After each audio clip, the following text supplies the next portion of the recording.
तो अभी तक हमने देखा था कि लियो पूरी रात पुशअप करता है लेकिन उसका लेवल नहीं बढ़ता, इसीलिए वो डिसाइड करता है कि आगे वो मिस मेई से कुछ एडवाइस लेने जाएगा। लेकिन जैसे ही लियो अपने घर से बाहर निकलता है उसके हेटर्स उसके ऊपर हमला कर देते हैं। अब आगे लियो अपनी स्पिरिचुअल आइज की मदद से उसके कुछ अटैक्स को तो डॉज कर लेता है लेकिन उसके बाद नहीं कर पाता। लेकिन तभी लियो अपनी नई एबिलिटी यूज करता है और अपनी स्पीड को बहुत ही ज्यादा बूस्ट कर लेता है और अचानक से वो एनिमी के पीछे आ जाता है। जहाँ यह चीज देखकर कि लियो इतना ज्यादा ताकतवर हो चुका है, एनिमी भी काफी ज्यादा हैरान था। लेकिन फिर लियो को हराने के लिए उसका एनिमी एक तालिस्मन का यूज करता है और तभी अचानक से सिस्टम लियो को बताता है कि ये तालिस्मन का सामना तुम नहीं कर सकते लियो, कुछ भी करो लेकिन उससे बच जाओ। सिस्टम उसको रिकमेंड करता है कि तुम अपने हेवनली गेट का यूज करो जिससे कि वो तालिस्मन मेल्ट हो जाएगा, लेकिन यह मूव काफी ज्यादा रिस्की है। तभी एनिमी तालिस्मन की हेल्प से लियो के ऊपर हमला करता है लेकिन तभी उसका अटैक ब्लॉक हो जाता है क्योंकि वहाँ पर मिस मई भी पहुँच चुकी थी और उसने एनिमी के अटैक को रोक लिया था। लेकिन अचानक से मिस मई का ध्यान भी डिस्ट्रैक्ट हो जाता है और वह एनिमी उसके ऊपर भी हमला कर देता है। मिस मई को वह तालिस्मन लगता है उससे पहले ही वहाँ पर लियो आ जाता है और अपने हेवनली गेट की मदद से उस अटैक को ब्लॉक कर लेता है। और जैसे ही लियो उसके अटैक को रोकता है मिस मई अपने स्वर्ड की मदद से उसके ऊपर फिर से हमला करती है और वह वहाँ से चला जाता है। और तभी लियो अपने घुटनों पर गिर जाता है और बोलता है कि शायद वह हेवनली गेट के यूज करने की वजह से यह उसका साइड इफेक्ट हो गया। मिस मई उसके पास आती है और बोलती है कि क्या तुम्हें बहुत ज्यादा दर्द हो रहा है लियो, शायद हमें तुम्हें डॉक्टर को दिखाना चाहिए। तभी लियो बोलता है नहीं मिस मई, मुझे डॉक्टर की जरूरत नहीं है, मैं शायद कुछ देर में ठीक हो जाऊंगा। लेकिन यह सब देखकर मिस मई बहुत ज्यादा दुखी हो गई थी क्योंकि उसको लग रहा था कि वो लियो को प्रोटेक्ट नहीं कर पाई। वो यह भी कहती है कि मैं बस इस एकेडमी में इसलिए आई हूँ ताकि मैं दूसरों को प्रोटेक्ट कर सकूं।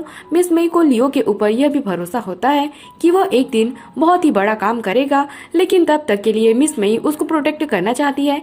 ज्यादा शोर शराबा सुनकर वहाँ पर टीचर भी आ जाती है और बोलती है कि आखिर यहाँ पर क्या चल रहा है। लियो को लगता है कि अभी उसको बहुत कुछ सुनने के लिए मिलेगा, लेकिन टीचर तब उसको कॉन्ग्रेचुलेशन बोल के वहाँ से चली जाती है क्योंकि लियो अभी इस एकेडमी में सबका एनिमी बन चुका है। अगले सीन में मिस मई और लियो अपने कल्टीवेटिंग क्लास में बैठे होते हैं जहाँ उनका पहला क्लास एक ट्री ले रहा था और यह देखकर लियो काफी ज्यादा चौंक जाता है कि एक ट्री उनका क्लास कैसे ले सकता है। लेकिन फिर मिस मई समझाती है कि यह हमारी टीचर ही हैं जो कि अपने स्पिरिचुअल फॉर्म में हैं। और तभी वहाँ पर अचानक से बहुत ही ज्यादा शांति हो जाती है और लियो समझ नहीं पाता कि आखिर यह हो क्या रहा है।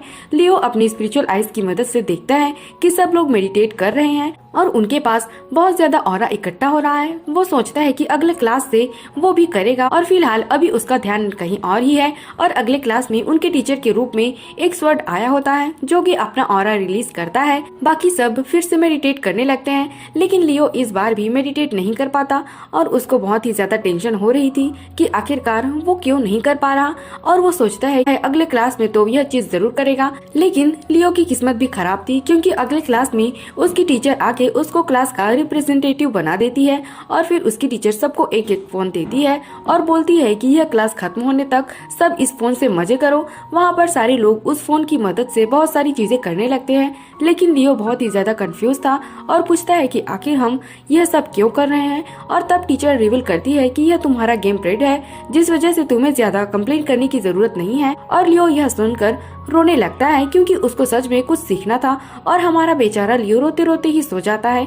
लेकिन जब वह उठता है तब मिस मई उसको उठाती है और तब मिस मई लियो को बताती है कि हमारा मैजिक क्लास शुरू होने वाला है। और तभी वह बंदा जिसने इससे पहले लियो को चैलेंज किया था वह आके बोलता है कि मुझे लियो के साथ फाइट करना है। लियो भी इस फाइट को मंजूर कर लेता है और आगे जाने लगता है, लेकिन उससे पहले ही मिस मई आके उसको रोक देती है और बस लियो को प्रोटेक्ट करने के लिए मिस मई अपने फायर मैजिक का यूज करके उस बंदे के ऊपर हमला कर देती है। लेकिन वो बंदा मिस मई के अटैक को बहुत ही आसानी से रोक लेता है। लेकिन यहाँ पर मिस मई नहीं रुकती और उसके ऊपर हमला करते रहती है जहाँ पर वो सिंगल हैंड से उसको संभाल रहा होता है। और मिस मई यहाँ पर भी नहीं रुकती, अपने आप को पूरे फ्लेम्स में कवर कर लेती है और वो उसके ऊपर हमला करती है। लेकिन वो बंदा तब अपना प्रोटेक्टिव बैरियर को एक्टिवेट कर लेता है। तभी सिस्टम लियो को बोलता है कि अपना स्पिरिचुअल आइज का यूज करो और देखो। और जैसे ही लियो अपनी स्पिरिचुअल आइज की मदद से देखता है उसे उस बंदे के प्रोटेक्टिव प्लेयर की सबसे वीकेस्ट पॉइंट दिख जाती है। दूसरी तरफ मिस मई अभी भी उसके ऊपर अटैक कर रही थी, लेकिन वो बंदा अभी अपना सबसे खतरनाक मूव चलने वाला था। लेकिन उसके अटैक करने से पहले ही मिस मई ने एक और अटैक करके उसके प्रोटेक्टिव बैरियर में एक क्रैक ला दिया था। और तभी वो बंदा बोलता है कि तुमने अभी तक भी बिल्कुल भी कल्टीवेटिंग अच्छे से प्रैक्टिस नहीं की है, इससे पता चल रहा है कि तुम कितनी ज्यादा वीक हो। और फिर वो अपने अटैक्स की मदद से मिस मेई को बहुत ही दूर फेंक के उसके ऊपर अटैक करने लगता है। लेकिन मिस मेई को वो अटैक लगता उससे पहले ही लियो उसके सामने आ जाता है और अपना हेवनली गेटवे का यूज करते हुए उस अटैक को ब्लॉक कर देता है। वहाँ एक इतना बड़ा ब्लास्ट होता है जिसको देखकर सब लोग बहुत ही ज्यादा चौंक गए थे और सोच रहे थे कि लियो तो गए। लेकिन वो सब तब चौंक जाते हैं जब वो देखते हैं कि लियो बिल्कुल सही सलामत खड़ा होता है।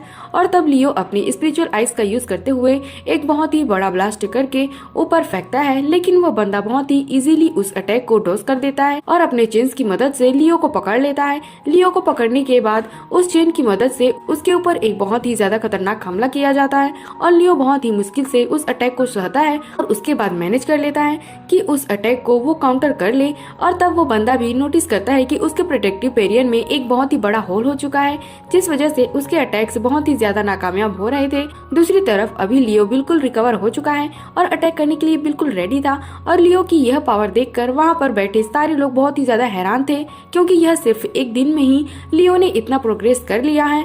जहाँ दूसरी तरफ सिस्टम उसको अगले क्वेट्स दे रहे थे और बोल रहे थे कि तुम्हें अभी स्पिरिट स्टोन्स को कंज्यूम करना पड़ेगा।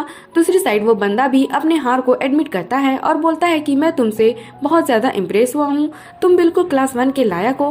और तभी अचानक से टीचर को एक कॉल आता है, जहाँ पर उस कॉल में बोला जाता है कि कुछ तो बहुत ही ज्यादा गड़बड़ हो रहा है, जिस वजह से इस क्लास को डिसमिस करना पड़ता है। और टीचर वहाँ से चली जाती है। जहाँ दूसरी तरफ हमें इस बंदे का नाम बताया जाता है जो कि चिंग होता है। तब चिंग आता है और बोलता है कि लियो और मिस मेई तुम दोनों के बीच में बहुत ही ज्यादा पोटेंशियल है और मुझसे जो हो सकेगा मैं तुम लोगों की वो मदद करूंगा। और तभी लियो को याद आता है कि उसके सिस्टम ने उसको स्पिरिट स्टोन्स के बारे में बताया था, जिस वजह से लियो बोलता है कि क्या तुम्हारे पास स्पिरिट स्टोन्स हैं। और यह सुन के तो मिस मेई बहुत ही ज्यादा एम्बेरेस हो जाती है और बोलती है कि इस वर्ड के लिए स्पिरिट स्टोन्स करेंसी है। और जब लियो को पता चलता है कि स्पिरिट स्टोन्स यहाँ के पैसे को कहा जाता है तो वह खुद बहुत ही ज्यादा एम्बेरेस हो जाता है। लेकिन फिर चिंग लियो को एक ऐसा रिंग देता है जिसकी वैल्यू करीबन 5000 गोल्ड स्टोन्स थी। और इतना कुछ होने के बाद चिंग और लियो बहुत अच्छे दोस्त भी बन जाते हैं। और तभी वहाँ पर एक लड़की भी आती है जिसका नाम सू था और वो आके बोलती है कि तुम लोग मुझे बहुत ही अच्छे पर्सन लगते हो, क्या हम अच्छे दोस्त बन सकते हैं। तभी लियो बोलता है कि क्यों नहीं। जो सीन दिखाते हुए यह एपिसोड यहाँ पर खत्म हो जाता है। तो वीडियो पसंद आया हो तो लाइक और सब्सक्राइब जरूर करना। Thanks for watching.